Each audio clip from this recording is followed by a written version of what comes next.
السلام عليكم ورحمة الله وبركاته. maanta waxaan si faahfaahsan uga hadli doonaa daraasad xiiso leh oo ku saabsan cudurka autism spectrum disorder la yiraahdo iyo xiriirka ay la leedahay bulshada Soomaaliyeed. Autism-ku waa cudur maskaxi ah oo saameeya awoodaha hagaha dalgudbinta iyo koriinka qaybaha maskaxda ugu shaqo leh habdhaqanka ama dabeecadaha qofka.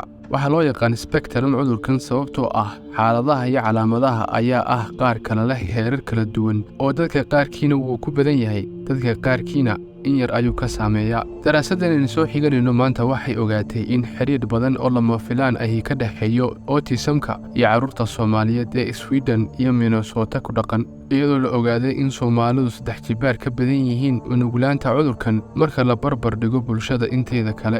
cilmi-baarayaashu waxay cilmi-baarista kadib ogaadeen xiriirka ka dhexeeya heerarka sare ee autism-ka iyo hormoonka vitamin D xilliga ilmuhu dhalanayo. vitamin D waa hormoon muhiim u ah caafimaadkeena. dubaaqa sare ee bani'aadamka ayaana si dabiici ah u soo saara markay fallaadhaha cadceeddu ku dhacaan. ha yeeshee diirka sare si uu cadceedda uga soo saaro vitamin D laftigeedu waxay ku xidhan tahay midabka qofka, oo bulshada ay ka midab furan tahay ayay uga fududahay inay si degdeg ah ugu samayn karaan hormoonkan, taasoo ka dhigan in bulshooyinka dubaaqa madow u dhashay ay u baahan yihiin cadceed ka badan dadka oogadoodu cad tahay si ay u soo saaraan vitamin D.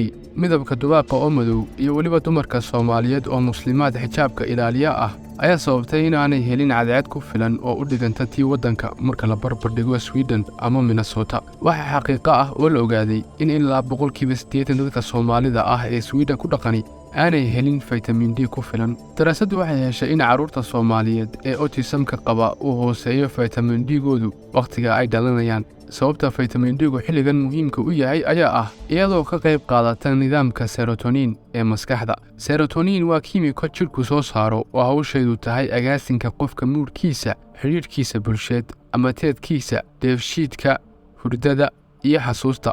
inkasta oo loo baahan yahay daraasado dheeraad ah, natiijooyinka daraasaddani waxay fureen albaabo cusub oo ka qayb qaadan kara ka hortagga iyo daaweynta autism-ka. in la fahmo xiriirka u dhexeeya vitamin D iyo autism-ku waxay hindisi karaan qorshayaal cusub oo lagu wacyigelin karo bulshooyinka u nugul vitamin D-ga yar, korna loogu qaadi karo caafimaadkooda. waxaa muhiim ah in la ogaado in autism-ka aanay dhalin oo keliya vitamin D-ga yar, waxaa kaloo ka qayb qaata in carruurtu autism-ka qaado stress ba'an iyo nafaqo la'aan ku timaada hooyada waqtiga uurka. oo hooyooyinka u guuray qurbaha waqti ilmaha ay uurka ku sidaan waxay u nugul yihiin stress fara badan oo ay dhaliyeen deegaanka iyo cimilada cusub. kani waxa uu ahaa fiideo wata macluumaad iyo wacyigelin. haddii aad ka faa'iideen fadlan la wadaaga asxaabtiinna iyo eheladiinna. wassalaamu calaykum waraxmatullaahi wabarakaatuh.